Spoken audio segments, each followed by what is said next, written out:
8 மே. மீண்டும் உங்களுக்கு செய்தியுடன் சந்திக்கிறோம்.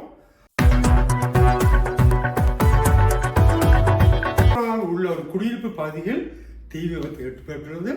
அந்த தீ விபத்தில் ஒருவர் சிறு காயங்களுடன் காப்பாற்றப்பட்டுள்ளார்.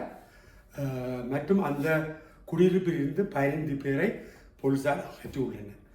மற்றும் இந்த தீ விபத்துக்கான காரணம் 5வது மாடியுள்ள ஒரு கிச்சன், அதாவது சமையல் அறையில் இருந்து இந்த தீ விபத்து நடந்ததாக கூறப்படுகிறது.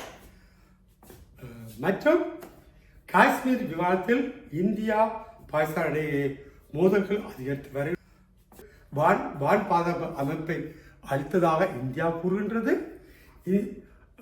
அதே நேரத்தில் பாகிஸ்தான் தாங்கள் 25 ட்ரகன்களை அளித்ததாக கூறுகின்றார்கள். அது மட்டுமில்லை, லாகூர் பகுதி 10 லட்சம் மக்கள் உள்ள லாகூர் பகுதியில் அமைந்திருந்த வான்படைப்பு அமைப்புகளை தாங்கள் அளித்ததாக இந்தியா கூறுகிறது. அதே நேரத்தில் தாங்கள் பாகிஸ்தான் கூறுகையில் தாங்கள் இந்தியாவுடைய 25 ட்ரகன்களை அளித்ததாகவும் கூறப்படுகிறது.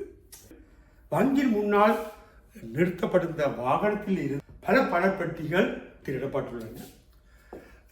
இந்த பணப்பெட்டியானது கொஞ்சம் வேறு இடங்களில் ஒரு பணப்பெட்டி கண்டுபிடிக்கப்பட்டுள்ளது. அந்த பெட்டியோடு இந்த பெட்டி ஒத்து பார்க்கும்போது இது இன்று கொள்ளையடைப்பட்ட பணப்பெட்டி என்று கண்டுபிடிக்கிறதாக கூறப்படுகிறது.